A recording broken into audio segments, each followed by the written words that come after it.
So because we also have an update on cabinet matters that relate to her department, she will join me in responding to some of those questions. And it is not a hospital pass, my dear sister. And this is the statement from the cabinet which was the last cabinet of the 6th administration, which was held yesterday on the 27th March 2024. And the fact that we're saying is the last cabinet, it doesn't mean there will not be special cabinet meetings to consider other matters as and when those matters arise, because government continues to work irrespective of the fact that we are in the election mode.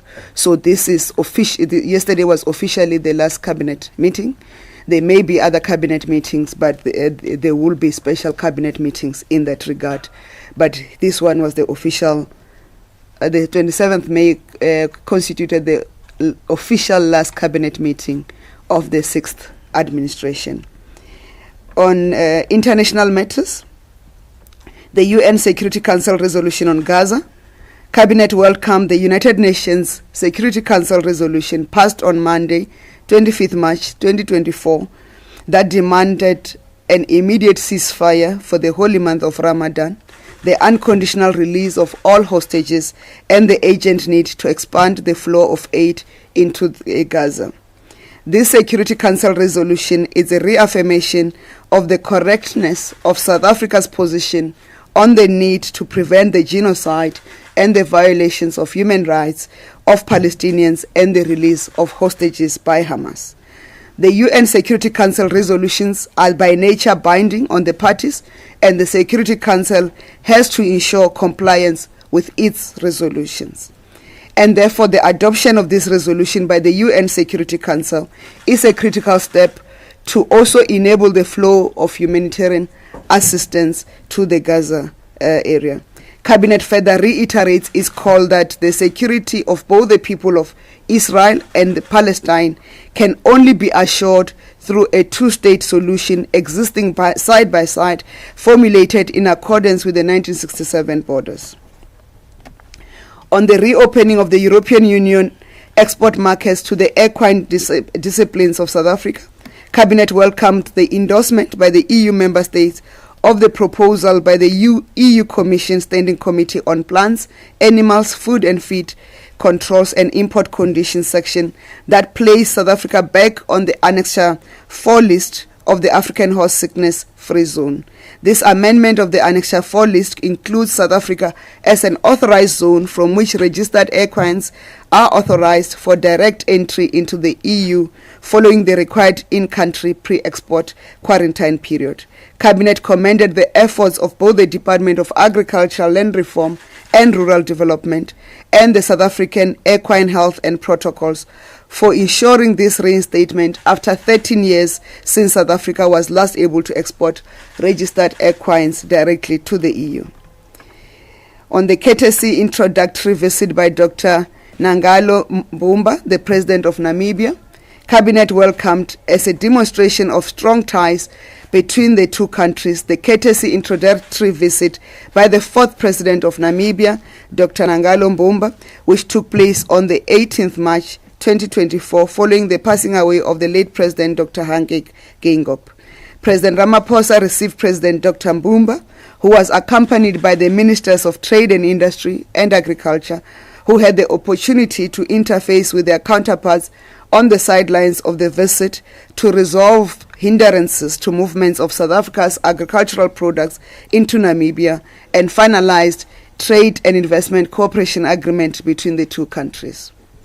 On the economy, outcomes of the Sustainable Infrastructure Development Symposium, Cabinet welcomed the engagements between government and the private sector at the 3rd Sustainable Infrastructure Development Symposium, hosted by the Department of Public Works and Infrastructure as part of government's commitment to use the development of key infrastructure as a catalyst to place our country on a new growth trajectory.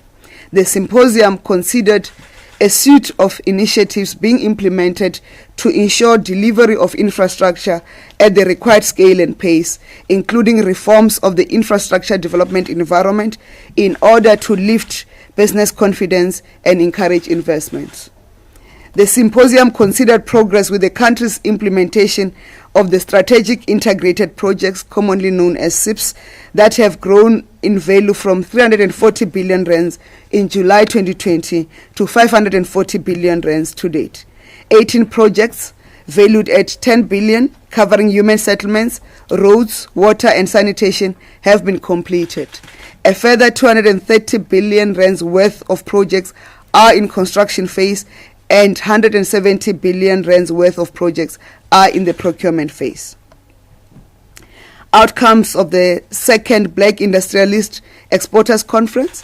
Cabinet welcomed the showcase of Black industrial excellence at the recently held second Black Industrialist and Exporters Conference that drew more than 1,300 delegates with 205 exhibitors and representing in excess of 10 billion rands in turnover. It was reported at the conference that 1,714 firms that employ about 161,000 workers have benefited from the Black Industrialist Program. The total turnover of the firms is estimated at 183 billion rands, with direct and indirect jobs projected to top 282,000. The inaugural Biodiversity Economy and Investment Indaba. Cabinet welcomed the hosting of the inaugural Biodiversity Economy and Investment Indaba that brought together stakeholders in the biodiversity sector to discuss the sector's contribution to the economy. This Indaba provided participants with an opportunity to discuss the National Biodiversity Economy Strategy, which is currently being reviewed. The strategy aims to ensure effective conservation and sustainable use of South Africa's biodiversity, which is inclusive and with equitable socio-economic development objectives. On governance, the establishment of the eThekwini Presidential Working Group. Cabinet welcomed the establishment of the eThekwini Presidential Working Group, constituted by the three spheres of government, civil society and the private sector. This group aims to address the challenges relating to service delivery, climate change, infrastructure, socio-economic development and governance through a coordinated effort involving all the three spheres of government, working together with civil society and the private sector. The Presidential eThekwini Working Group will mainly focus to accelerate implementation of existing and new interventions by leveraging the resources, expertise and capabilities of both the government and the private sector to improve service delivery in water and sanitation, road infrastructure, safety and security, and improve our response to disaster management and positioning eThekwini as an investment and tourism hub again. On safety and security related matters, on the fight against gender-based violence and femicide. As part of the fight against gender-based violence and femicide, the Minister in the Presidency responsible for the Department of Women, Youth and Persons with Disabilities, Dr. Nkosazana Dlamini Zuma, hosted a policy dialogue with policymakers, stakeholders and experts to review existing GBVF prevention policies. The dialogue provided an opportunity to share insights, research findings, best practices and lessons learned from global best practices on GBVF prevention initiatives, as well as raise awareness about the prevalence and consequences of GBVF among policymakers. Cabinet calls on all South Africans to do more to prevent violence against women, support survivors of abuse, and help bring perpetrators to justice by reporting any form of violence to the police. And support is available for the victims of GBVF on the GBV Command Center on 0800 428 428. On the fight against corruption, Cabinet welcomed the order by the Special Tribunal that ordered the German software company SAP to pay 500 million to the Special Investigating Unit as part of a settlement agreement on the two ESCOM contracts that were declared invalid and they were set aside. The two contracts were illegally awarded by ESCOM to SAP between 2013 and 2016. The order is part of the efforts to recover financial losses suffered by the state institutions during the period of the state capture. Government continues to intensify the fight against corruption and to hold those responsible to account for their actions. On the arrest of senior officials of Nongoma Municipality, Cabinet welcomes the arrest of 3 senior officials of the Nongoma Municipality, including the municipal manager, CFO, and senior staff in the supply chain management unit within the municipality on the charges of corruption, fraud, and money laundering. The police are investigating further charges against these suspects. On 30 years of freedom and democracy, on the 5th of April 2024, South Africa will launch the commencement of the year-long 30 Years of Freedom and Democracy celebration. The commemoration of 30 years of freedom and democracy is an opportunity to celebrate the remarkable journey we have traversed to create a vibrant democracy where all South Africans are equal before the law, and the country continues to work to create equal access to socio-economic opportunities. The launch will mark the official commencement of the activities to mark the 30 years of democracy under inclusive democratic dispensation, and also to mark the celebration of Freedom Month. Cabinet calls on all South Africans to participate in the celebration of this national milestone that is anchored by a stable democracy, by reflecting on what it is like to live in a democratic South Africa compared to life under the brutal apartheid regime. It is also an opportunity to reflect on the changes that have taken place in 1994 for the country. On the outcomes of the Human Rights Conference, Cabinet welcomed the successful National Conference on 30 Years of Human Rights recently held in Ekurhuleni, which reflected on the state of human rights in South Africa. Cabinet is encouraged that significant strides have been made to advance constitutionalism and human rights-based approach. It nevertheless acknowledges that more still needs to be done to ensure that all citizens fully realize their basic human rights as enshrined in the Constitution. Cabinet further thanked all South Africans for joining in the country's human rights celebrations on the 21st March 2024 under the theme 3 Decades of Respect for and Promotion of Human Rights. Prior to the advent of democracy, our country was defined by racism, segregation, and discrimination. South Africans are encouraged to reflect and share their stories on how best the past 3 decades have seen the realization of basic human rights and restoration of human dignity in line with the Bill of Rights. The Bill of Rights is a product of our Constitution. On the Easter weekend safety, Cabinet extends its best wishes to the Christian and Jewish communities as they observe the religious Easter and Passover holidays. During this time, many South Africans will travel around the country to visit their families and friends, resulting in increased traffic volumes. Cabinet appeals to those who will be traveling during this holiday period to observe and adhere to traffic rules and be respectful to other road users. Law enforcement has adopted a zero tolerance for road users who drive recklessly and are negligent, and those who will be speeding. Parents and caregivers are also reminded to always be aware of their children's location and ensure that the children are only left with responsible adults.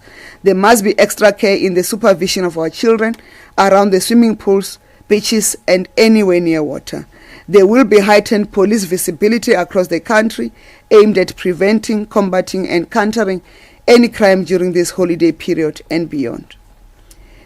And on border security management, Cabinet further welcomed the Border Management Authority's efforts to increase security control measures and reduce congestions at the ports of entry during this Easter weekend. The BMA will extend the operating hours at certain critical ports of entry and deploy an additional 400 border guards to deal with expected increase of travelers. The Easter operational plan is supported by the South African Police Service, South African Revenue Service, South African National Defence Force, and the Cross-Border Road Transport Agency. Cabinet applauded the work of the BMA, which on 1st April 2024 marked 1 year since it was established. The agency has intercepted over 270,000 people who tried to enter South Africa illegally and helped curb illegal migration, human smuggling and trafficking, and cross-border crime. On updates to the Cabinet. On water issues, a Cabinet welcomed the the suite of interventions to respond to the increasing demand for water to meet the needs of the population and economic sectors who are faced with limited water resources. Interventions to improve water supply in Musina. Cabinet was updated about the signing of an agreement between South Africa and Zimbabwe to transfer 41 megalitres of water per day from Beitbridge Water Treatment Works in Zimbabwe to Musina local municipality of Limpopo as part of the short-term intervention to alleviate water supply challenges in the Musina area. Work to construct a 20-kilometer pipeline and pump station to ensure the transfer of this water will commence shortly. On water supply challenges in Gauteng and eThekwini, Cabinet was updated about some of the major contributors to the water supply challenges affecting Gauteng and eThekwini, which amongst others includes increased demand due to rapid population growth, water losses in the municipal water distribution systems due to aged infrastructure, and the electricity supply interruptions that impact the pace of refilling the reservoirs. Cabinet was updated about the progress with the Lesotho Highlands Water Phase 2 and Umkomazi Water projects to build water supply resilience, whilst the Department of Water and Sanitation is working with affected cities on the improvement and renewal of the aged water infrastructure to minimize water losses. Cabinet established a water task team to be chaired by the Deputy President, Mr. Paul Mashatile, that will give dedicated focus to the resolution of the water challenges facing the country. This task team will be constituted by the Department of Water and Sanitation, COGTA, Human Settlements, Public Works and Infrastructure, Agricultural, Land Reform and Rural Development, and the police. On economic development, first is the industrial policy and the reimagined industrial strategy review. Cabinet was updated on the progress with the implementation of South Africa's industrial policy and strategy during the 6th administration. The review sets out the context of industrial policy development during the 6th administration, examining the move from the Industrial Policy Action Plan, or IPAP, to an evolving reimagined industrial strategy. The 6th administration set out the reimagined industrial strategy, which focused implementation of policies adopted since 1994 with a new approach of industry-level coordination implemented through master plans, which established a multi-stakeholder approach in which government, the private sector and labor collectively developed and implemented the master plans. Some of the key elements of the reimagined industrial strategy are localization for industrialization, aimed at encouraging public and private procurers to progressively increase the level of local goods purchased and developed. Investment mobilization drive to rebuild investor confidence as government worked to reform critical investment enabling systems. The African Continental Free Trade Area, a statement of intent, which is a statement of intent on the growth path that will sustain South Africa's economic expansion and development in the coming decades through the participation in the African market.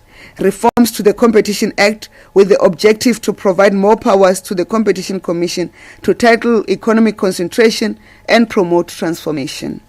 Focus on the functioning of the Black Industrialist Program with greater funding and support to the entry and expansion of Black-owned and Black-managed firms, and towards the establishment of a green industrial pathway through the release of the Renewable Energy Master Plan and electric vehicle and green hydrogen industrialization strategies. The Minister of Trade, Industry and Competition will release the detailed progress report to the public.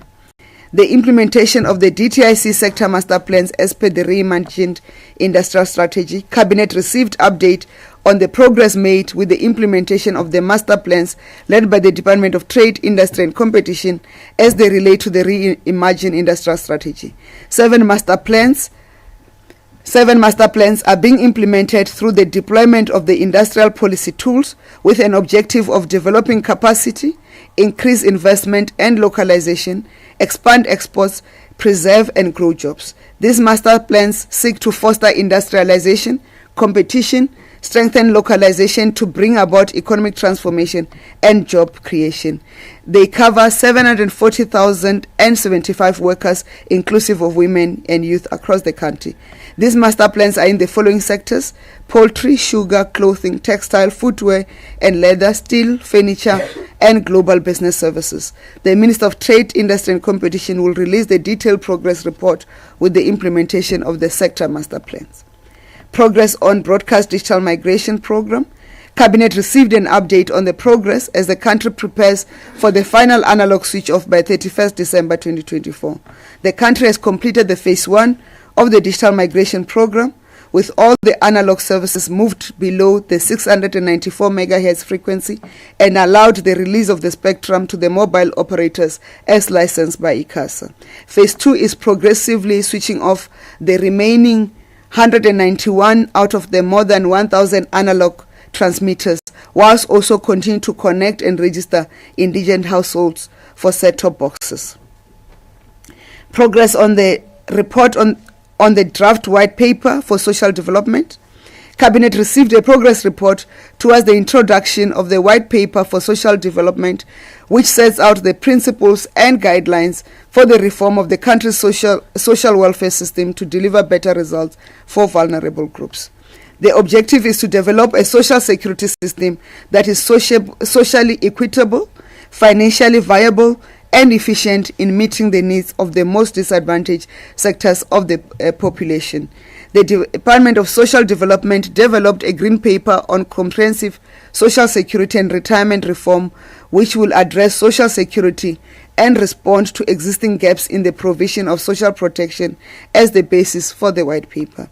The envisaged reforms include the establishment of the National Social Security Fund, expanding the social assistance, and the review of the entire social security system for the country.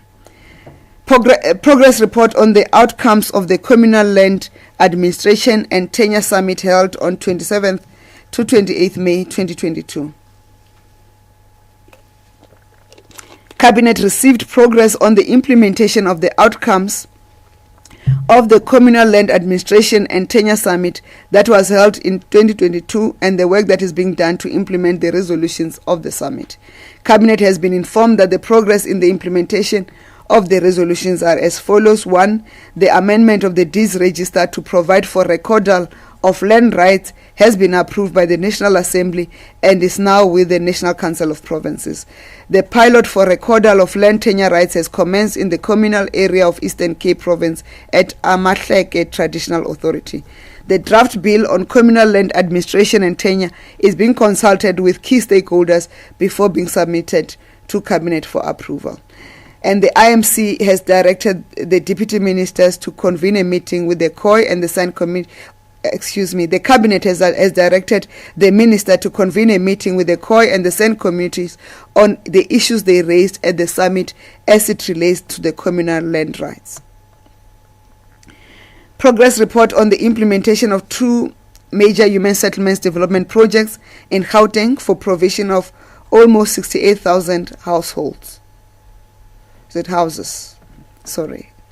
During the 2023 State of the Nation address, President Cyril Ramaphosa announced the development of 2 major human settlements in Lufereng in the city of Johannesburg and Mooikloof in Tshwane Metro. Cabinet received a briefing on the progress with regards to these 2 major human settlements projects, and Cabinet was informed that 4,323 houses have been developed so far in the Lufereleng area, and the project is situated in 2,000 hectare land with a capacity to house 32,000 households. The main objective of the project is to address the waiting list of people living in informal settlements and backyard shacks in Soweto. The Mooikloof project is envisaged to yield 50,000 sectional titles at a cost of approximately 34 billion rands over a 10 to 15-year period. The major challenge is the availability of bulk infrastructure, which required 1.1 billion rands. And Infrastructure South Africa has provided implementation support to the developer and the city of Tshwane to, amongst others, unlock the required bulk infrastructure development statutory approvals. The progress report on the implementation of the Integrated Residential Development Program, IRDP. The Integrated Residential Development Program provides for the acquisition of land, servicing of stands for a variety of land uses, including commercial, schools and clinics, as well as residential stands for both low, middle and high income groups. Cabinet was informed that of the 300,000 target that was set for the medium-term strategic framework, 100,000 service sites were delivered, which amounts to 63% delivery. The service sites are delivered by provincial governments and the metropolitan municipalities. On cabinet decisions.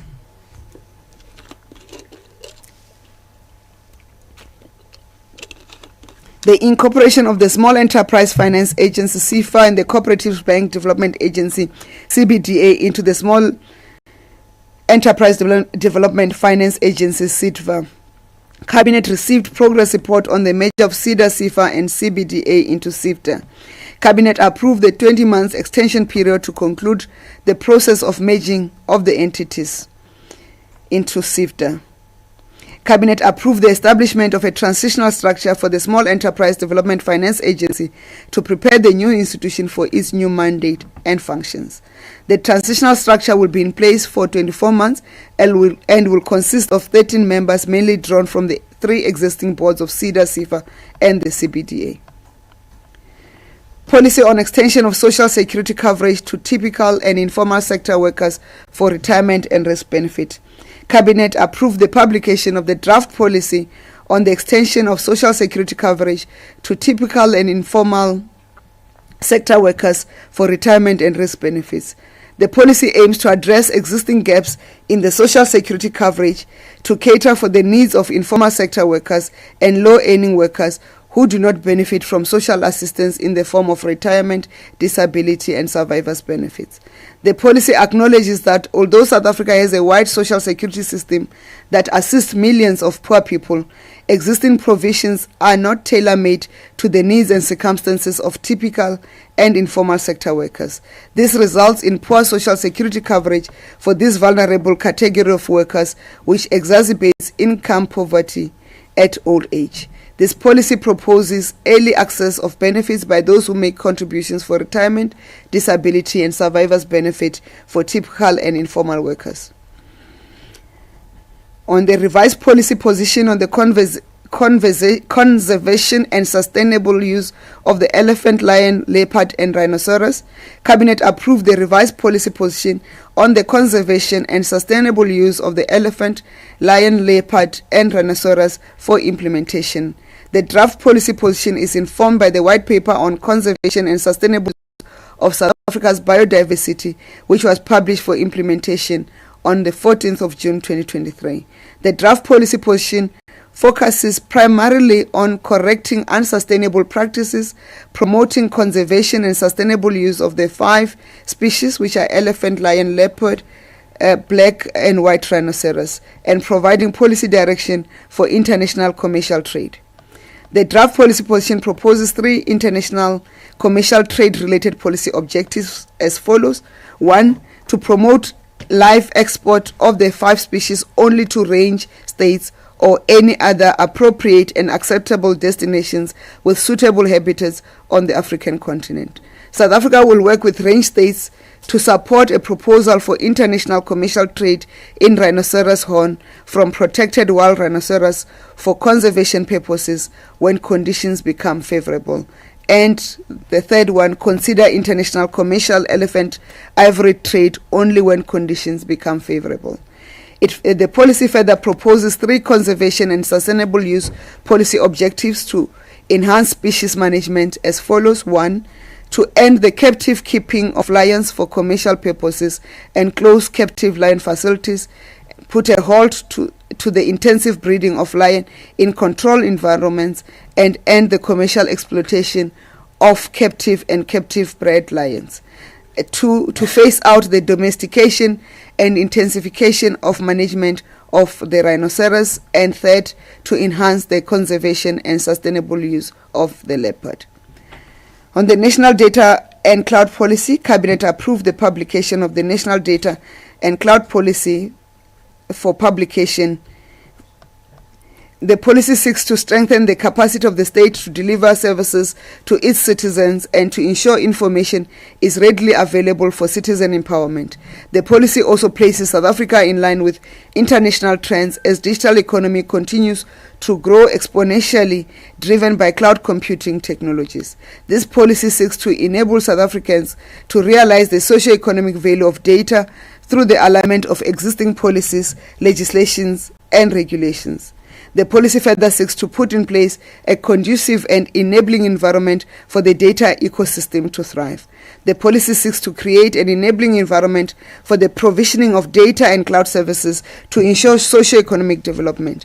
Once implemented, the policy will promote connectivity and access to data and cloud services, remove regulatory barriers, and enable competition and development of small, medium, and micro enterprises. On the Gas Master Plan 2023, Cabinet approved the publication of the Gas Master Plan for public comments. The Master Plan will be used as policy instrument to guide the gas industry investment in the country and ensure its growth and potential contribution to the economy. The Gas Master Plan will enable a natural gas economy that is favorable to investors and can provide an alternative source of energy for the country's electricity sector. The plan also supports the country's commitment to diversify its energy mix away from coal-fired power stations. Gas is a critical component of South Africa's energy, given the increase of global energy demand and supply.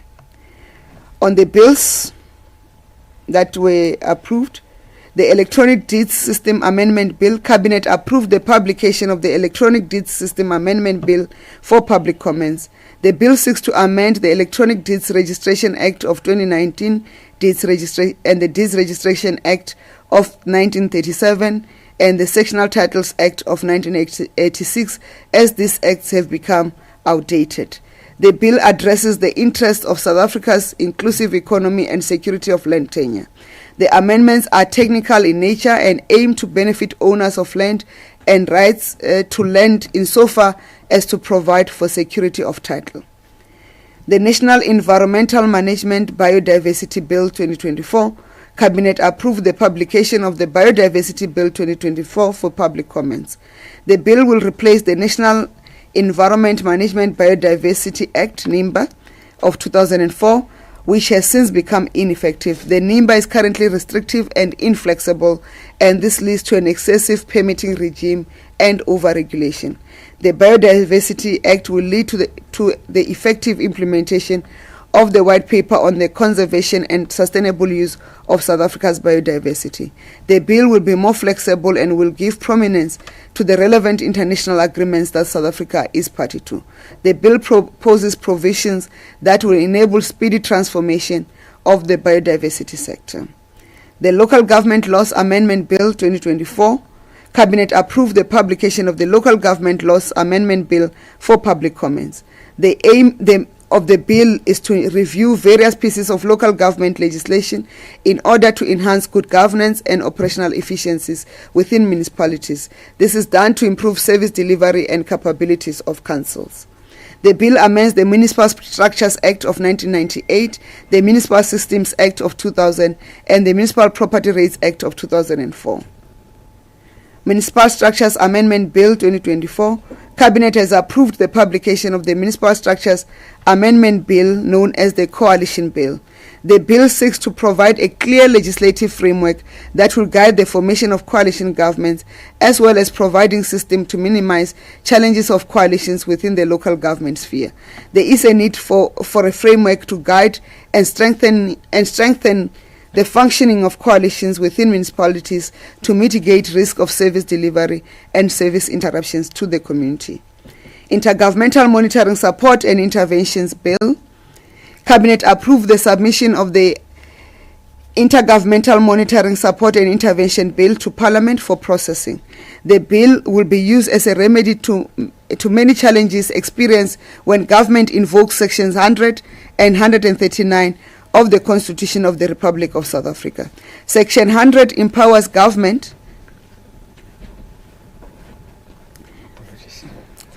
Section 100 empowers government to intervene if a province fails to meet its administrative and service delivery obligations, while Section 139 empowers the provincial executive to intervene if a municipality does not fulfill an obligation in terms of the constitution or legislation.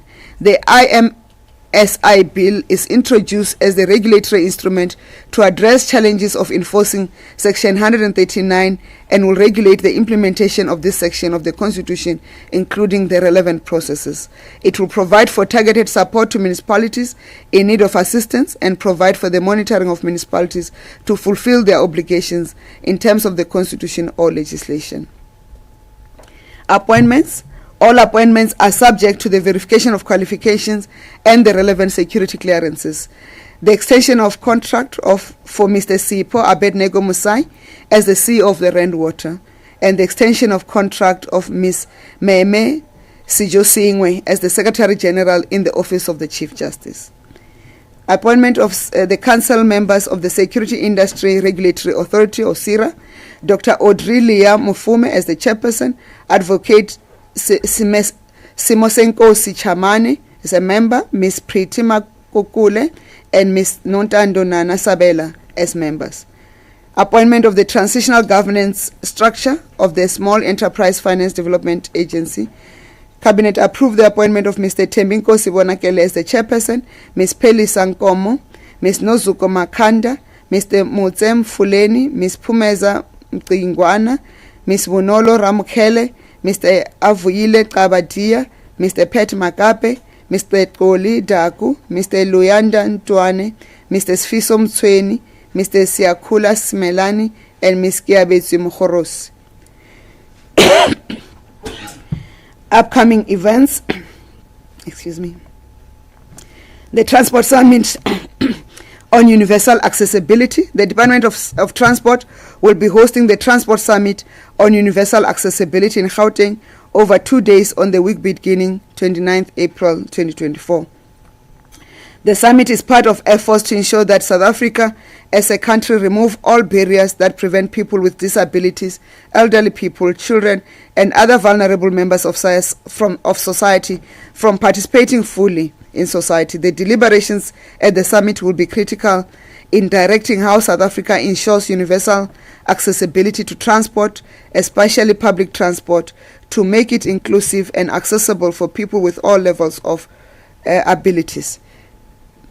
During the summit, the Department of Transport, its entities, provinces and municipalities will present their plans in implementing universal accessibility in aviation, maritime, roads, rail, public transport for people with disability and other vulnerable groups.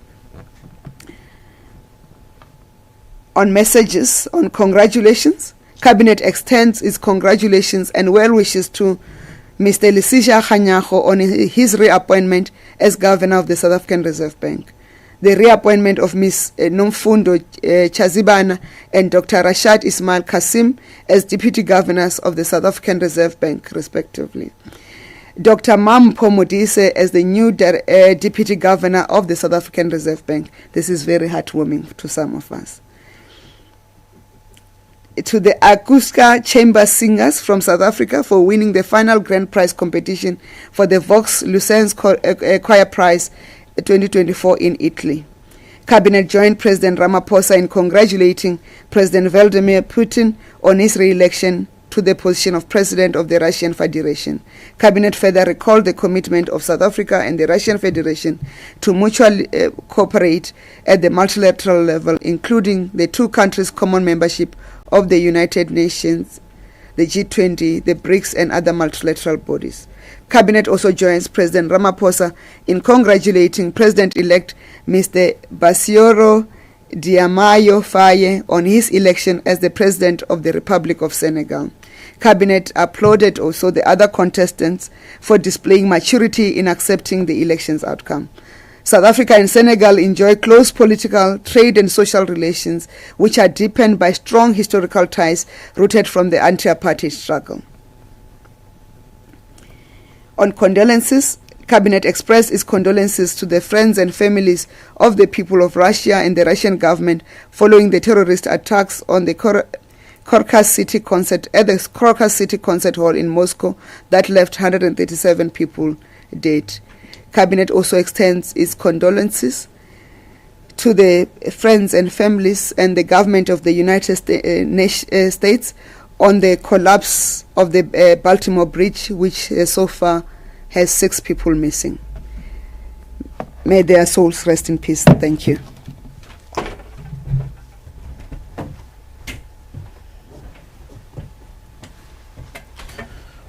Thank you very much, Minister, for the comprehensive cabinet feedback.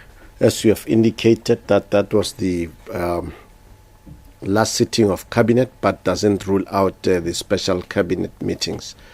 Colleagues, let me invite questions first from the House, and we'll then check if there are questions online.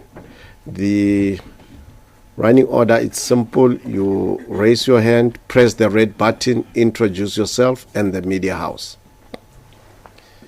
Let me start with the hand on my right, and I'll take the second hand at the back. From the SABC. Good morning, ministers.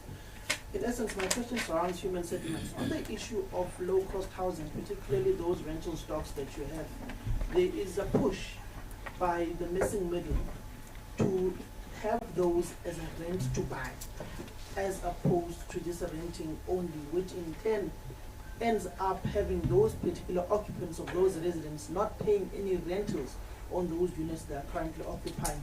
What is your resolution to this particular struggle of having this missing middle wanting to have these units as rent to buy? Then secondly, on stalled projects, how far are you on those particular stalled projects due to monetary issues, due to Amadela Ngokubona wanting their 30% as well? And then lastly, to Minister Kumbuzo on cabinet decisions. On the issue of SAA and the minister in thereof, what is Cabinet's view of Minister Gordon essentially saying that he's going to take Parliament to court, or the members of his portfolio committee to court, who are saying there must be an SIE investigation on the alleged forged signature of the former DG of Public Enterprises and the investigation into the whole Takatso deal that bumbled in the past few weeks? And then lastly, on the issues pertaining to ESCOM, when will the resolution be found and the end of load shedding be to South Africans that are saying it's been 30 years of misgovernance, and ultimately the misgovernance of the single most threat to South Africa's economy, which is the power utility ESCOM? Then lastly, on the issue of the state-owned holdings company with DPE being phased out, how far is that particular issue in Parliament on the issue of the formation and the new formalization of legislation for the new state-owned holdings company? Thank you. Thank you, Samkelo. You taught me what is the meaning of last and last and last. Thank you very much.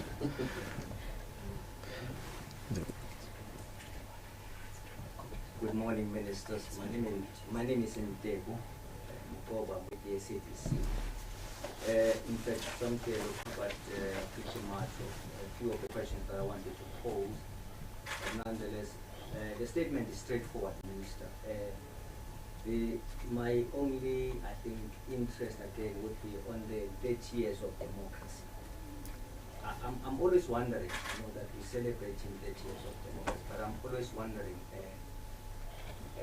how do we feel when we celebrate 30 years of democracy, and fully understanding that the 1994 democratic enterprise was all about lifting people, mainly black people, out of poverty and ensuring that their dignity is restored after so many years of suffocation, deprivation, oppression, all sorts of things. Do you, Minister, and your peers really cringe when you look at the past 30 years of democracy and seeing black people being the face of poverty in today, 30 years after the promise that at some point their life would be changed for the better? And there's a celebration in these 30 years of democracy that South Africa has got the largest social security net. And I'm not suggesting, Minister, that nothing has happened over the past 30 years of democracy, but I'm just thinking, if we can sit here today and say there are almost 35 million South Africans, mainly black people, and I'm sorry that I always talk about black people. Sometimes when you talk about black people, we get accused of being racist or seeing South Africa through the race prism.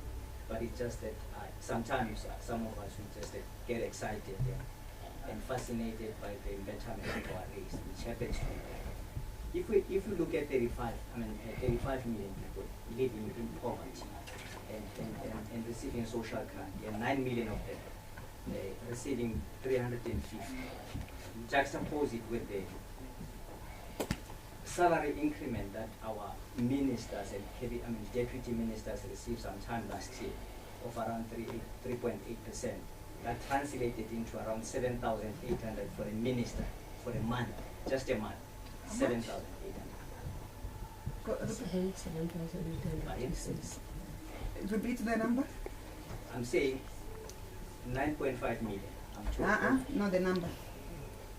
The number of the salary increase. Yeah, the 3.8% last year. Around May, I think ministers got around 3.8%. And that translated into almost thousands of rands. That's around 7,000 a month increment.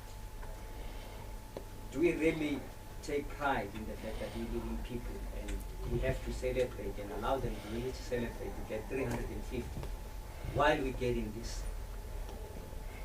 7.8, 6,000 a month as ministers and people who should be leading this country? I think those are my questions. Where is our consciousness? Thank you very much. Minister, I'm not sure if you'll want to take, or we can just package them with online, if we have any online. Maybe let's start with this so that the minister can also respond on the statement. I think the guidance has been given. Minister, your questions?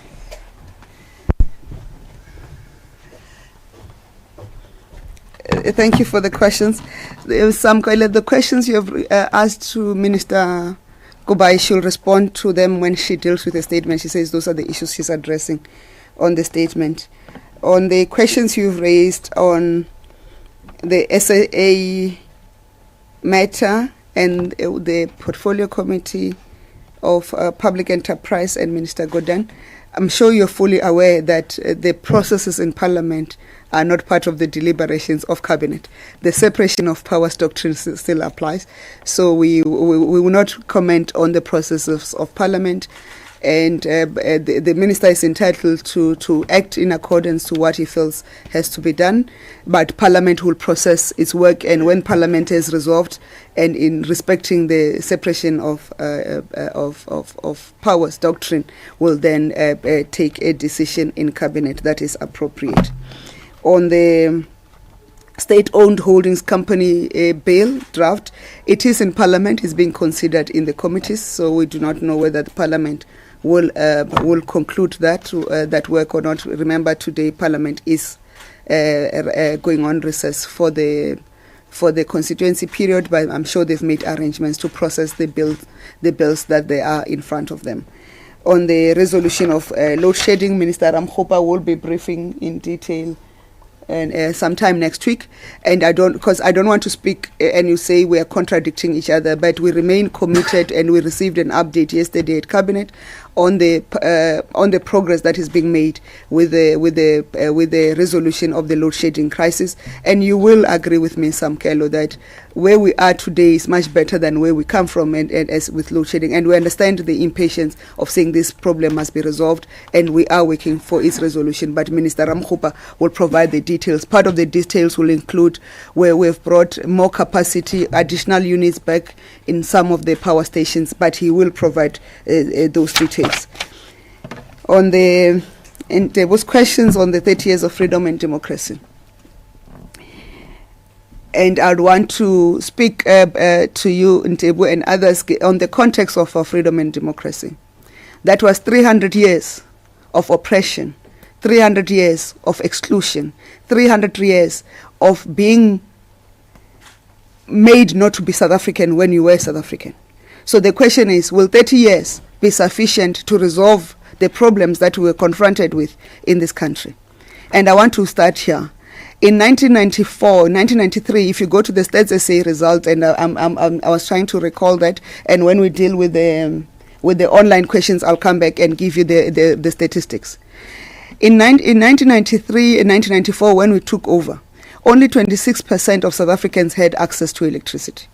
To date, more than 94% of South Africans have access to electricity, despite the challenges of load shedding. Yes, we didn't build enough capacity fast enough to make sure that we don't have load shedding, but we considered to that, and we're addressing that.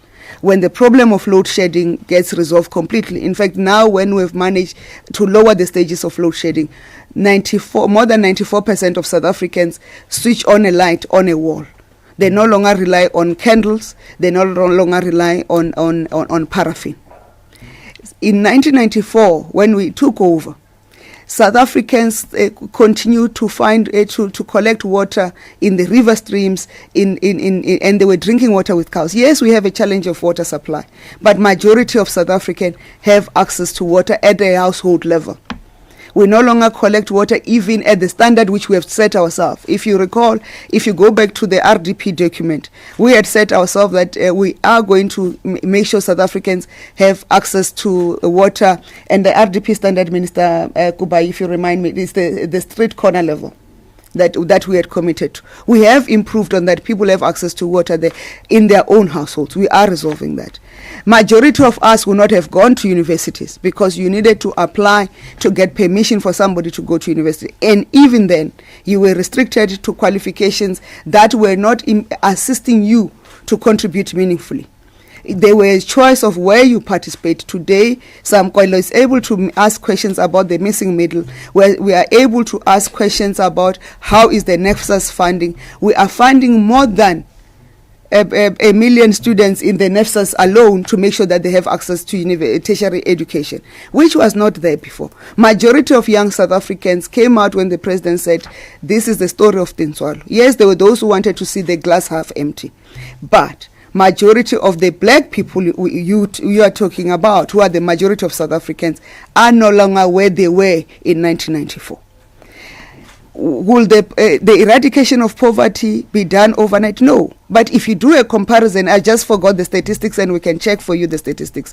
The poverty levels of South Africa has improved from where we were before to where we are now in terms of the Gini coefficient, and you check the numbers.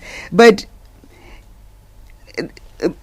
that progress does not mean there are no challenges that remain. Does government wish that there's no level of poverty in the country? Yes. But even in the most developed countries, there is still levels of poverty. We've just had 30 years. And we had to deal with a whole lot of things that we needed to progress us to this level. You talk about the social security system. That social security system is not only restricted to grants, by the way.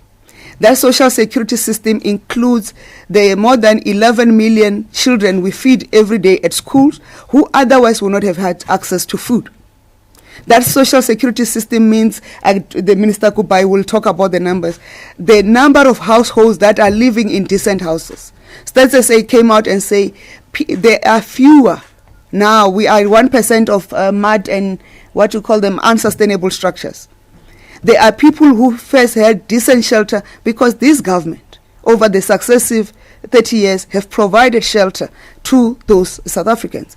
And yes, there are those who, when that shelter was provided, they improved them to become bigger houses. I can take you to my home, I can take you to here around Tshwane, where the places where it was RDP houses has now become a different city because people progress with time. Are there challenges in terms of the progress we have made? Yes, there are challenges. Are we working on the challenges? Yes, we are working on the challenges. Would we have preferred that the face of poverty does not remain black, does not remain women? Yes, we would have preferred that the face of poverty does not remain black, does not remain women. And you spoke about the 3.8% salary increase for ministers. But the public service servants received how much? 7%. No, now it's 4.7. No, I don't mean now, last year, because it's talking about last year. Yeah, they received a percentage that was larger. And the minister did not receive a salary increases. Are ministers not people? Are they not entitled to get salary increases? Yes, it's service to the country is a national duty that we do. But we also have families. We also have responsibilities. Is the 3.8% ridiculous amount in terms of salary increase? Definitely no. It's not a ridiculous amount. It's even below the inflation target of last year. So are we saying that because people are ministers, then they are not entitled to live and to provide for themselves? Are we saying a call to national service and national duty is a sacrifice for all your family, in addition to the other sacrifices they made? I think we need to be very realistic.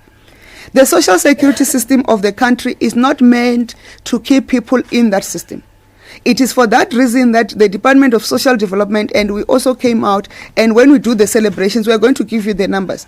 Majority of those who are receiving 350, which is going to be 370 now, which is an additional 2 billion rands to the amount we spent on the social relief of the distressed, have started businesses using those amounts as part of saying it is a start that we have. Can we afford more? No, when we can, we will afford more. That's why we are doing the review. That's why we are engaging on the basic income grant discussion to say what will be sustainable. But that's why we're also engaging on how do we progressively empty the social welfare net so that people can be meaningful contributors. That's why we're continuing to say how do we create more jobs so that young people can find employment, women can find employment, but not only find employment, how do we support small, medium enterprises and informal businesses so that they can generate employment and self-sustenance for the people of South Africa. But is it worth celebrating the social security service that we have? Yes, it is worth celebrating. Because if we do not have that, majority of South Africans will be worse off than where we are today. So as we celebrate, we are not ashamed. We are very proud of the achievements we have made, and we are very aware and alive to the challenges that still confront us, and we have put measures in place to make sure that we address those challenges. And we also acknowledge we won't do it alone, we'll do it together with all South Africans. Thank you very much.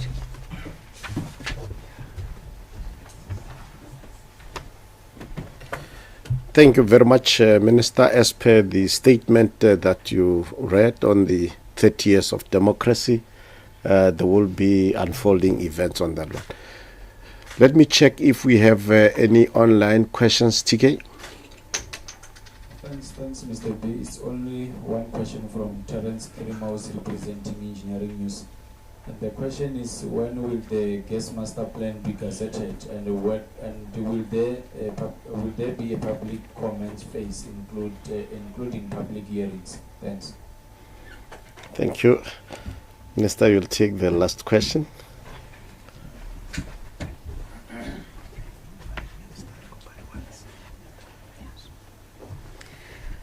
Thank you. The gas master plan will be published, and in terms of the processes that are set out by the Department of Mineral Resources and Energy, then they will be open for public comments, and those public comments will then be reintegrated for consideration by the department, who will make recommendations to Cabinet to make the final plan for the country.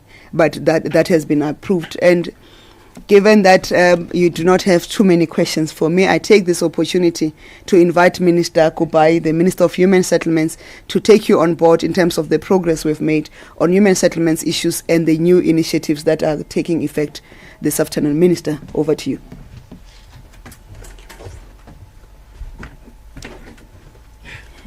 Mr. Baloyi says, I must personally wish you happy Easter holidays and traveling safely, because I'm not going to come back. I'll sit to support my sister, but I will not come back on the podium. Can I just request quickly for my DM and the Director General to join me at the 4th, so that when we read the statement, they are part of what we are doing.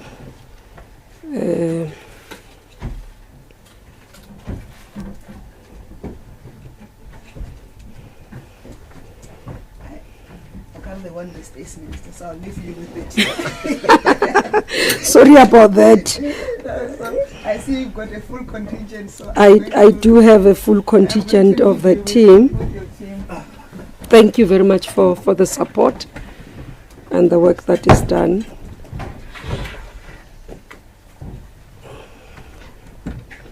And thank you for Team GCIS for this coordination.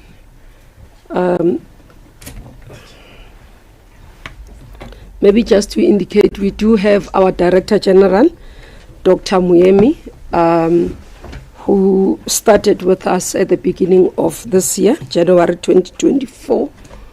I'm not so sure if TM will find us so that I don't waste time.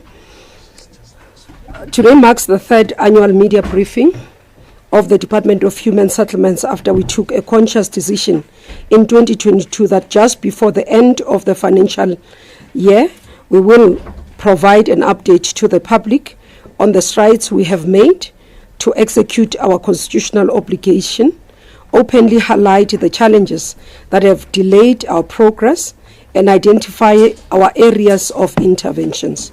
As I said, I'm joined by the Deputy Minister, Pam Chwete, and the Director General, Dr. Muyemi, and all other DDGs. Others will join us virtually. Our task is clearly stipulated in our Constitution, which stipulates everyone has the right to have access to adequate housing.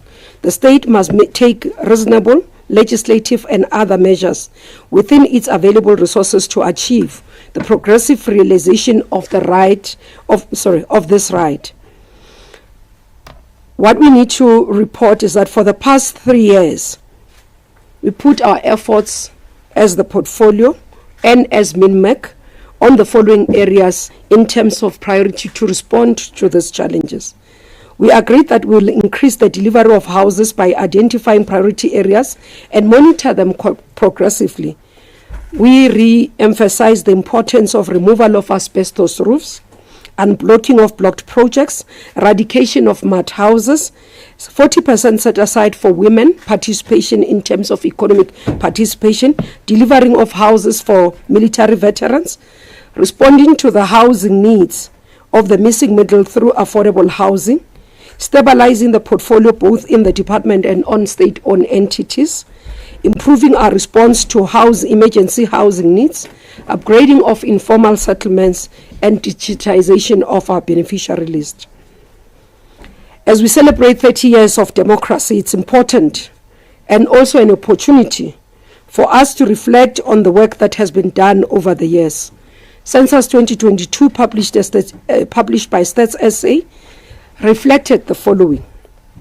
We've recorded a steady increase in the number of households between 1996 and 2022, from approximately 1.9 million in 1996 to 17.8 million in 2022. The number of households who reside in informal dwelling has declined from 13.6% in 2011 to 8.1% in 2022. Can I request that we limit the movements? Thank you. Households residing in formal dwelling units increased to 88.5% and increased from, household residing in formal dwelling units increased to 88.5%, which is an increase from 65.1% recorded in 1996. These statistics are indicative of the impact of various human settlements grants, amongst others, in the provision of our basic services, but also in terms of fulfilling our mandate. We do not only account for the 30 years, but we also account for this administration. Our government has also been able to make progress in our achievement of MTSF targets, which is within this 5 years, starting from 2019, and also as we count it towards the end of this administration. And as we wrap up this administration, we do believe that the numbers will continue to increase, and we have been able to achieve the following against our target. We've been able to reach 75.8% of BNG houses built within this MTSF target, 75.4% of service sites against our target, 92.6% of rezoned land that we have been able to purchase, 47.2% of communal residential units, 73.8% of rental units in priority development areas delivered, and 104.3% of integrated projects achieved. And as I go to the areas of work, some of the percentage will also reflect. You'd remember that in March 2023, we announced that at the media briefing that we are centralizing the emergency housing program, and that we will be collapsing the provincial emergency housing grant and municipal housing emergency housing grants. And within that, we intended to improve in terms of our work and also to see the improvement in terms of turnaround time. The provinces that were affected since we took over in the past year were KwaZulu-Natal, Eastern Cape, Western Cape, Free State, Gauteng, and Mpumalanga. And this is in terms of different disasters. You would note that some of the disasters relates to storms, but again in Western Cape we have seen a lot of fires in terms of informal settlements. Since we centralized the emergency housing function at National, we have noted several improvements, but this needs to improve further as we believe that we can do more. We have been able to learn lessons out of this process in terms of ensuring that we provide material buildings for beneficiaries, those especially who are in shacks. We also introduced the voucher system to enable the houses that are affected in terms of going to the nearest hardware to be able to purchase material. And these vouchers are non-transferable. We've been able to utilize NHBRC to be able to do assessments of the damages, so that when we respond and when we intervene adequately. But also we've utilized HDA as part of assisting us in implementing the temporary relocation areas in various areas. We have drawn some lessons over the past few months. We intend to use these lessons to sharpen our responses to disasters going forward. Accordingly, we are introducing an emergency housing monitoring system that will enable our officials to report a disaster incident and upload the beneficiary list as quickly as possible, because this is one of the areas that is delaying the responses. We are required by the auditors that we must be able to have a name and an ID number against everyone that we support, especially within the emergency process. So this will assist us in improving the turnaround time. On upgrading of informal settlements, we report that since 2019, we have provided the Informal Settlement Upgrading Partnership Grant to provinces and municipalities. This has resulted in the delivery of bulk infrastructure and municipal engineering services to 197 informal settlements, and the delivery of 156,000 of service sites across the country. Overall, we can be able to account that in terms of our phases of implementation, 46.6% of informal settlements that are upgraded to within the phase 1 has been achieved against our target. 47.4% of informal settlements targeted for phase 2 has been achieved. And for phase 3 upgrading, we have achieved 25%. This is one of the areas that we believe that a lot of work needs to be done. And thus, in terms of the MINMEC that said this week, have also resolved that within the 2024-2025 informal settlement upgrading partnership grant business plans will prioritize informal settlements that were established before 2005 and must be upgraded in situ or relocated out of disaster-prone zones.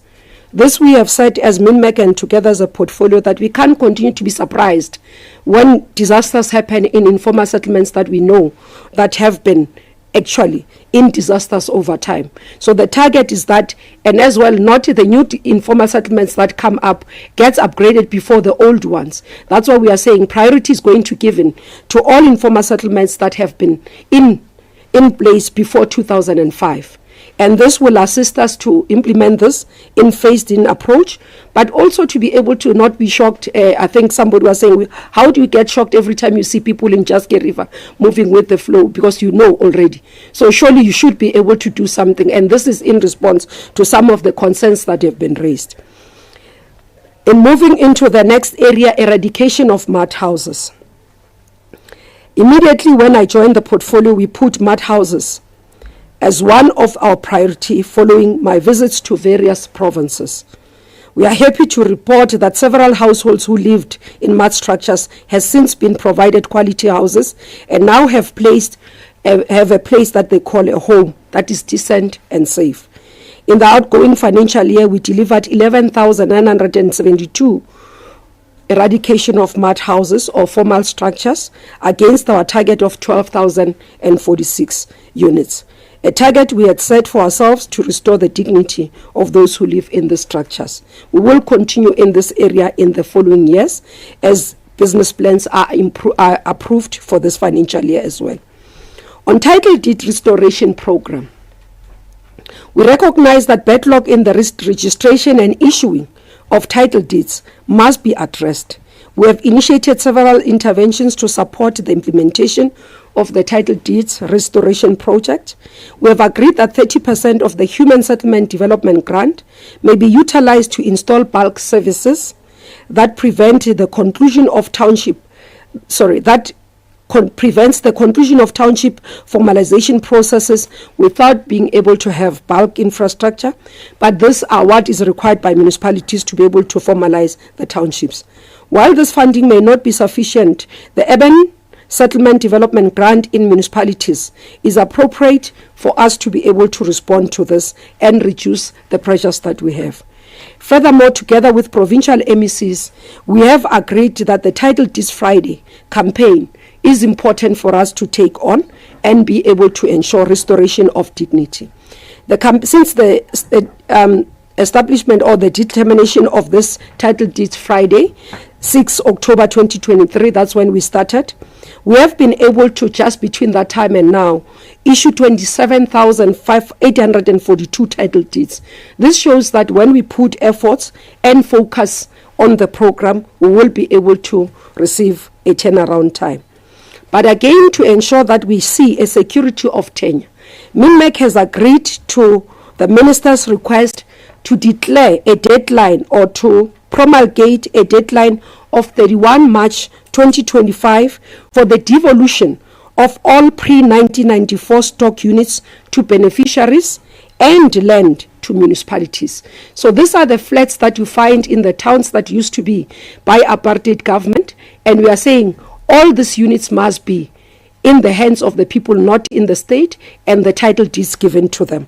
And the deadline for all the provinces to meet is March 2025, next year, the 31st. So we do believe that we will be able to reach this target because it is something that our people have been looking forward to.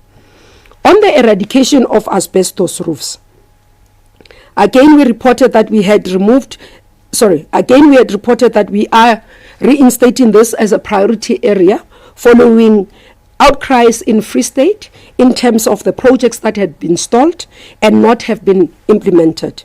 We can safely report that in this financial year, we have been able to eradicate 3,600 asbestos roofs, both in Limpopo and Mpumalanga. In this, again, in Eastern Cape, Free State and KwaZulu-Natal, we have been able, by the end of December last year, eradicated 815 asbestos roofs. We do believe that Free State will continue to intensify this program as the number of units and the outcry that has come from that province. We do believe that plans are in place. They have appointed service providers that are relevant and are assisting in this regard. On unblocking blocked projects, we announced in 2022 that we have 3,445 projects that were blocked for various reasons. And MINMEC took a decision to tirelessly work in unblocking these projects as beneficiaries remain waiting for these opportunities to have their houses. We have been able to unblock 3,150 projects and are in the implementation in various stages. And unfortunately, 295 projects remained unblocked, and we will continue to work around the clock to ensure that this remaining as well are unblocked because beneficiaries are still waiting. Another area of our priority is housing assistance program for military veterans. It is one of the areas that we believe that needs an agency so that military veterans do not continue to remain in destitute and homeless. We have now finalized and been able to receive 4,560 beneficiaries who are approved on our system, and we have agreed as MINMEC that we are going to work around the clock to ensure that the military veterans receive their houses as well. But we do note that there are those military veterans that remain not verified, confirmed by the DMV. And we have agreed that we will provide them with ordinary BNG, and this will be engaged with them with all the formation so that they have the buy-in. We've gone to Cabinet to get this approval in terms of service sites, but also various offerings that we have. We believe that to alleviate homelessness of military veterans, we should be able to give them the ordinary BNG, and once they are approved by DMV, the top-up will be given to them. On rectification program, we have received reports of houses that need rectification across the country. We recently, together with the DM, visited Motherwell, where we saw a number of houses that are falling apart. These are the houses that we provided, for example, in the first grant system. Those that were given with 15,000 for building, and those, as you remember, at that time, we did not even have NHBRC to ensure the quality of houses that we have. If you look at Umlaze and Kwamashu as well, you find this number of houses. But some of them are the houses that were built by apartheid government that are not in the level that you should be able to have. These communities continue to raise concerns in order for them to be assisted. And they've raised concerns because majority of those who live in these houses are senior citizens. We have agreed to implementing this project in a phased-in approach as MINMEC and ring-fence the budgets to be able to get this work done. One of the areas is that NHBRC will have to assist us in terms of conducting evaluations in areas where they haven't. They've concluded the evaluation of the assessment in terms of Eastern Cape, where we have identified 14,000 units that requires rectification, and the work continues. We will implement this in different forms. One, under warranty fund, which NHBRC continues to hold in rectifying these projects. Secondly, the contractors that have not done a good job will be called back on site to conclude their work through NHBRC because they are enrolled. Otherwise, they will forfeit their certificates. Lastly, in terms of our allocation in our budget, ring-fencing it to be able to implement this program. I now move to our transformational issues within the sector. On set aside as a portfolio, we took a decision that we will set aside percentages for women, youth, people with disabilities and military veterans as part of economic empowerment but redressing of the past. Overall, 163 companies owned by designated groups were supported economically through the allocation of various human settlements projects. The total awarded by the sector amounts to 4.7 billion, with each categories awarded as follows. 3.1 billion has gone to women-owned businesses. This constitutes 65%. Youth-owned businesses is 1.6 billion. Persons with disabilities is 71 million. Military veterans is 26 million. As part of ensuring that this milestone achieved are sustainable, we signed a social compact with women in our sector during the International Women's Day celebration in East London. This will see more implementation of the set-aside for women in the sector, expansion of incubation program, training of women in working with our partners through our entities, amongst other things. We will use the lessons learned working with women and strides that we have made to do the same with other vulnerable groups such as youth and people with disability. I must report on Property Practitioners Regulatory Authority. We have been able to make strides in terms of transformation. On the 6th of March 2024, the PPRA entered into a transformational partnership in association with ESCOM, Clermont, and the Property Sector Charter Council, where 229 young black property practitioners and 37 property mentorship employers were granted an opportunity to dispose of ESCOM properties across the country. The partnership brought the much-needed relief of access to property stock for the effective mentorship program that we are running. We've also secured funding from SETAs for 750 unemployed previously disadvantaged individual learners and finalizing the recruitment process.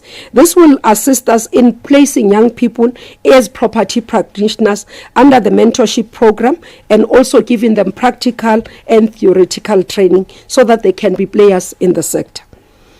Furthermore, to ensure transformation in the industry, we have also implemented the principalization program that seeks to ensure progress and retention of the previously disadvantaged individuals that are already active in the industry. And the program has also supported 1,145 black principals, which have enrolled amongst those who are actually looking at being supported. And out of this number, we've got 431 being black women being assisted to continue to exist within the sector, as is not easy, and one of those less transformed sector. If we look at this as well, we've seen a partnership that we have signed off between PPRA and Rawson Property Group, which has allowed for 9 franchising opportunity for historically disadvantaged individuals. This work continues and will continue to implement our transformational fund in this area with set-asides that we have got and also the work that we continue.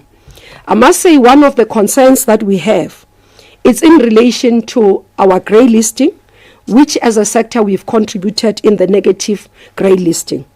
Financial Action Task Force and what is expected of property practitioners. One of the key recommendations for improvement for South Africa, in particular supervisors, regulators like PPRA, based on the Financial Action Task Force, was to improve risk-based supervision. You will note that estate agents, as defined in terms of Item 3 of Schedule 1 of the FIC Act, are accountable institutions in terms of the Financial Intelligence Center Act, and have to comply with all the relevant obligations. Property practitioners are required to provide the FIC with information relating to their money laundering, terrorism, financial risks. This will enable the FIC to better apply a risk-based approach to anti-money laundering and combating the financing of terrorism supervision. Property practitioners must ensure that they play their role and their part in ensuring that South Africa is removed from grey listing. A major issue that still needs to be addressed is the disclosures and transparencies of trust accounts by property practitioners. We appeal to those who are practitioners and previous practitioners to reach out to PPRA for verification of their status so that we can have a database that is credible, that does not create confusion. On community schemes on boots, we committed to making sure that we have accessibility across the country, and this has been established, but more work needs to be done in this area to ensure transformation within our sector. On Social Housing Regulatory Authority as well, we do have a lot to do in terms of ensuring that we transform the sector, but ensuring that the sustainability of our SHIs, and more work needs to be done, especially on consolidated capital grant that is currently not performing well in our portfolio. On NHFC as well, we can report that we have done well in this achievement, especially in terms of our targets for first home financing for new people who are looking for housing. And this can be attributed to the rebranding that we did. As you remember, we moved from FLISP to first home financing, the marketing of the product, more awareness by people of this offering, and we've been able to sit at 128%, and we will improve on this target and also the availability of funds.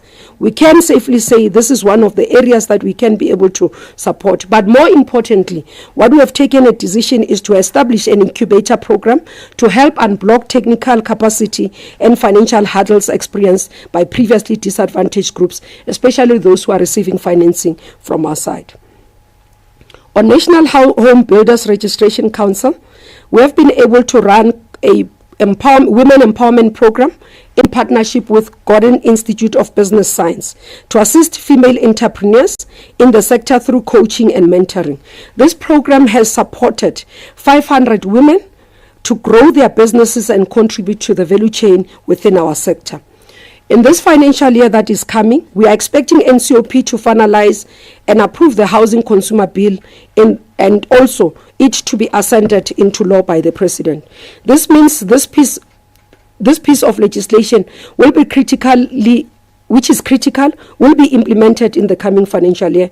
This is critical for protection of housing consumers against scrupulous builders and contractors, but help us even more in ensuring the quality of houses provided by both public and private sector. On our white paper policy, we do note that quite a lot of work has been done. Quite a lot of work has been done in this area, looking at pronouncement by UN and also UN Habitat around urbanization and the development. But more importantly, as we move towards a sustainable human settlements, it is with this consideration that we embarked on a process to review the Housing Act, review the White Paper Policy, but also the Housing Act of 1997. And the Cabinet approved the document that we went for public consultation. We extended the process of consultation twice, and currently now the team has received, as the department, we have received inputs, and we are at the point where we are finalizing consolidation of those inputs. To ensure that we have considered all the views, we did not only issue out the paper for consultation, but we also held various engagements across the country in terms of various stakeholders, local government, civil society, academia, and general public. The deadline was the 15th of March, and going forward, what we will do as the department, we'll be able to consolidate those, but then we are establishing a reference group as requested by civil society. I've made this concession as the minister, as they have written to me, and you would have had NGOs such as Sifungwazi, the raising concerns about the quality of the document and what we need to do working together. The DDG responsible for policy, Dr. Mhlongo, will chair this stakeholder process in ensuring that all the participants are there as a reference group to ensure that we finalize the white paper. Our intention is not only to conclude this white paper, but to, for the end of the term, which is the 6th administration, but it's for us to be able to ensure that when the 7th administration start and when new MTSF targets and focus areas are developed, this white paper informs that area of work. So that's why we need to explain, because people were thinking that we are just rushing it for the end of term, but it's for also going forward. On the quantums, the current subsidy quantum announced for the implementation, which was implemented from the 1st of April 2023, remains in place without changes. Going forward, consideration is given to CPI increases, which will be factored in with the National Treasury allocation when budgets are done. We started deliberation at MINMEC on giving meaning to the partnership we built with all role players, and I know NGOs and our cooperatives will be happy to know that we are currently considering setting aside 2% of each grant allocation for meaningful participation of civil society and cooperatives in the sector. We believe this will give the People's Housing Program the necessary oxygen it deserves. We'll report once this has been institutionalized within our grant framework. As I conclude, I must extend my sincere gratitude to all the stakeholders who have been on our side to implement our mandate. It has not been easy, but we continue to make the strides in responding to the housing needs of our people. What we have achieved is a result of a relationship we have built over the years with various stakeholders, both in government and outside government. It has been a teamwork at national level, working together with provinces led by MECs and municipalities through SALGA and mainly metros. As we wrap up the 6th administration and prepare for the 7th administration, we'll continue to improve on our targets and service offering to our people. Thank you very much.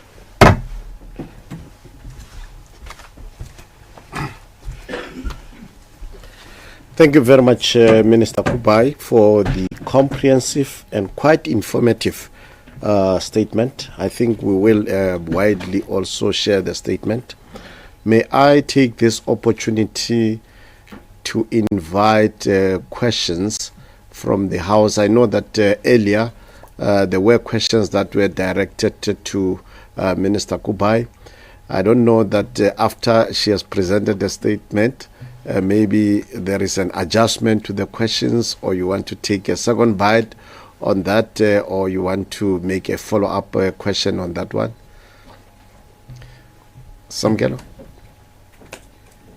Minister, and on the issue of this low-cost housing and these rentals being turned into rent-to-buy, what's going to be the role of FLISP in this particular issue, and how far is FLISP in assisting those South Africans who need that particular funding in order to get their houses, and what's the criteria to qualify for this government funding of this particular entity? Thank you. Thank you very much. Let me check if we have any other hand. Any question online, TK? No, thanks, Mr. Lee. We don't have any question online. Thank you, Minister. The statement was quite comprehensive and very clear. There is a question, Minister, from the SABC that you should guide us on. Thank you.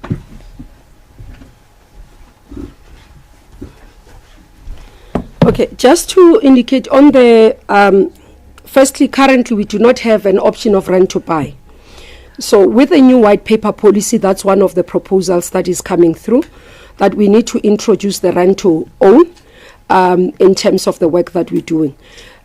So that will be driven mainly by SHRA at the moment, and also as we consolidate the work, because on the side of National Housing Finance Corporation, we're looking mainly around the people who are in government employees scheme that we need to help. What we got as we analyzed that, we found that majority of them actually are highly indebted. So immediately buying a house becomes a bit of a challenge, and therefore de-risking them first, and then therefore they move into the ownership would be the best option. That's why we almost proposing as we engage that they must first into the rental and move into the ownership.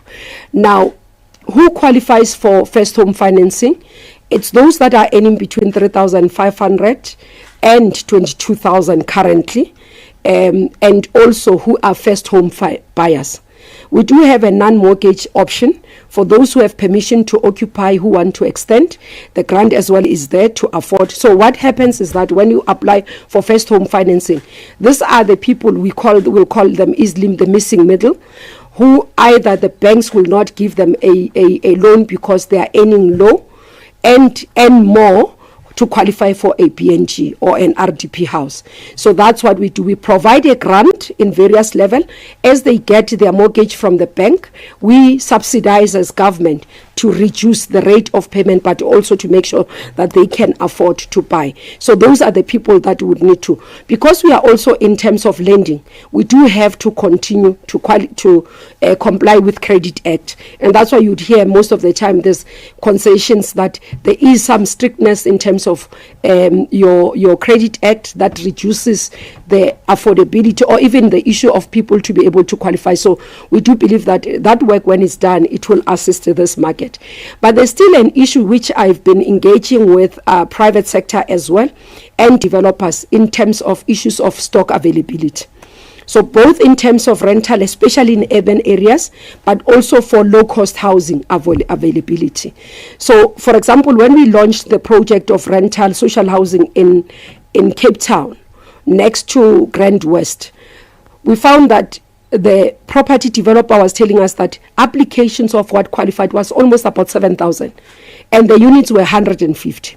So you do see the gap in terms of availability, and that's why we've been saying financing institutions need to come and support our entrepreneurs so that there's availability of stock.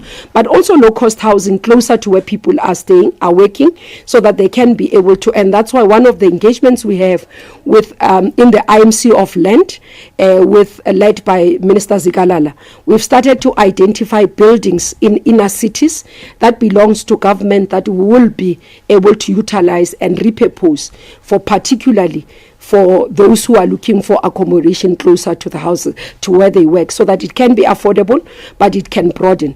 Currently, we are limited as National Housing Finance Corporation because of the availability of resources and would want to do more.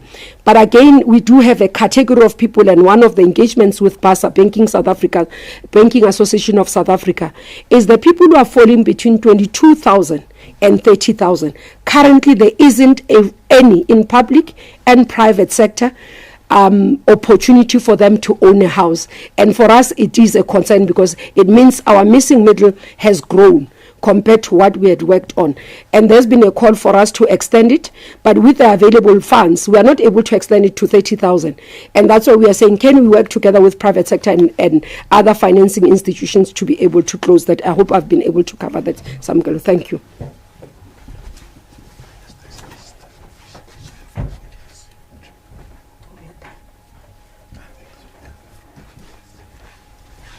This is a nice media briefing.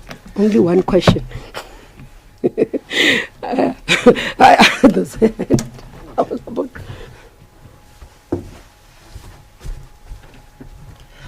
No, thank you very much, Minister, for our response.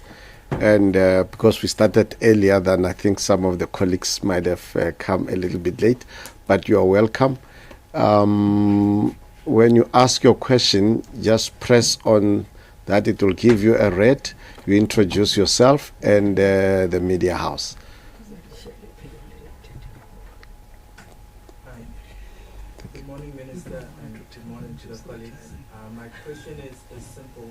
Minister, you spoke about the reference group for the white paper. I just want to get clarity on the timelines. I know we are under pressure. Parliament is going to close and we're going to elections.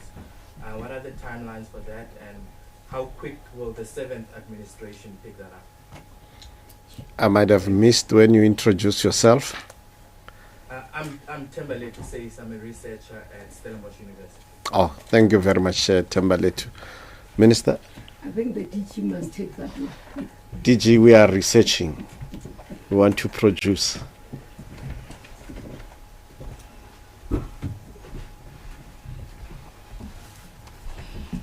Thank you very much, Tembaletu. The issue is that the government is an entity that is continuous. And I think Minister clarified that it isn't just a race towards the fact that there is a closure of Parliament and there will be elections. To the administration, yes, it's important to note the different shifts as elections come and go. But certainly the system is designed that there is continuity in law and in lieu of the fact that government is a continuous entity. It's for the very reason that we too, as a democratic government, inherited obligations, including the apartheid debt and everything from the old regime, and is still valid. So that continuation is there. And the fact is that we will do what is necessary to ensure that the white paper comes to finality. Of course, we have always had our own timetable that was originally published. Minister has since granted 2 extensions to that timetable. We have decided now on the request of civil society to also add a reference group so that the areas of concern where they think that the policy may not necessarily be attending to some pertinent issues which they believe ought to be in. We've got to demonstrate that we are not only hearing them, but we are also listening to what the sector has to say. To that extent, we have determined that a reference group is a group that will work on the specific areas that are being highlighted by this. We obviously have seen some of their own inputs and the proposals that they are making. We do not know how protracted the process is going to be, but we have determined that a month may be suitable, a month and a half actually, may be suitable to complete this work, and therefore we are looking towards beginning mid-May, to have concluded this work and to be able to take it forward. If you ask in terms of what happens after the public processes have been determined and the inputs made, and when the minister has got to then apply her mind and sign and so on, so you would know that in totality until the gazetting stage and everything, we believe that we may be able to achieve same before the elections. But if it doesn't get achieved for one reason or the other, either the delays and whether the last cabinet is scheduled or not, we may have to continue even beyond the determination of elections.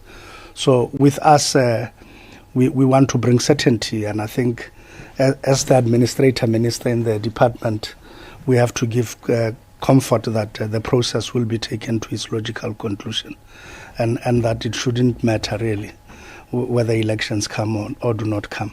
The process would need to come to its logical conclusion. Right now, we will do what we have determined that needs to be done, is that reference group. It will be chaired by one of our own, one of my deputies, Dr. Mklongo, who's responsible for policy and research.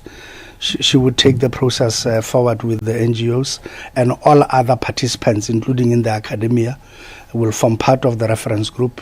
They will hammer and thresh out the key submissions that have been made and the key policy proposals that the current white paper in its current draft had not necessarily touched upon those, but also those that it has touched upon, but there are divergent views on how we approach those specific thematic areas. It will deal with those in a systematic manner.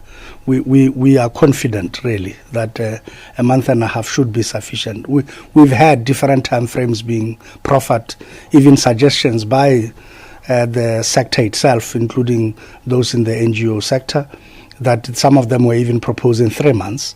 But we asked ourselves that, honestly, if we work flat out on this, why should it take that long? I think it shouldn't take us as longer than what is determined. But we will not, as they say, our intention is not to just rush the process, is to have really meaningful engagement and consultation, and to make sure that we do demonstrate for all and sundry to be satisfied that we are not only hearing what they are saying, but we are listening to what they say, and we are duly taking it to heart and into consideration, and that whatever policy pronouncement and decisions and postures we take are informed by that engagement.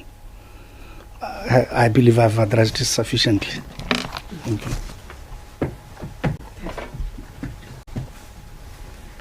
Let me check if there is any last bite. No, gone. Minister, do the honors for us. No, thank you very much, William Baloyi. We appreciate this moment as the portfolio and the department, and wish everyone a happy and blissful Easter weekend, to those of us who are Christians and the Jewish communities. Thank you very much. And those who are not Christian, a lovely long weekend.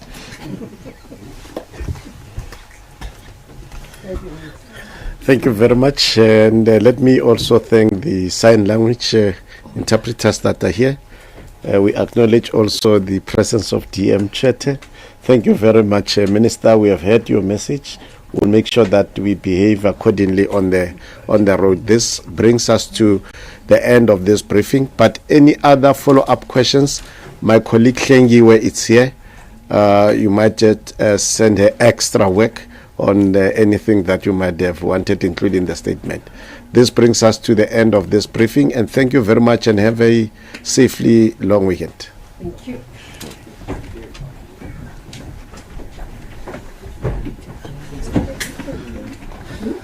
Thank you, Honorable. Thank you, Minister. Thank you, Minister. Thank you very much. Yeah, thanks.